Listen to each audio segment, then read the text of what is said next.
Ayan, gagawa po tayo ng juice. Atin niyang kakayurin na ganun. Kakayurin natin. Ayun, sa ilalim. Konti lang siya. Kalahati.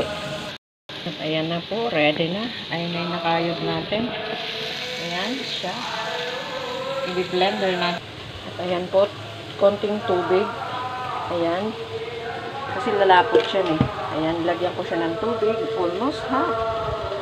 Napakaganda niyan sa mata. Dagdagan natin. Mas maganda yung hindi masyadong malapot.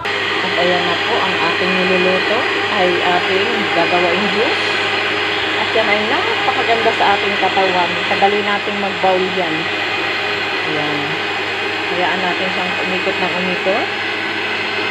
Ayan po, nakaready na ang aking lalagyan. Ayan na yung aking ginawa. Lalagyan ko na yung siklan po. Salina natin.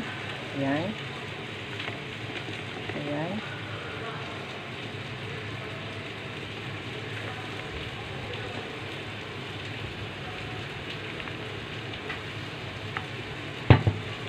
Yan na po, naka-ready na siya sa isang lalagyan. Ayan. Puli po yan, oh. Ganyan siya. Parang hindi lang siya puno. Ayan, ready na po para i-refrigerator, para inumin ko sila bago ako kumain. Ayan po, everyday. Yan po ay napakaganda. Ayan.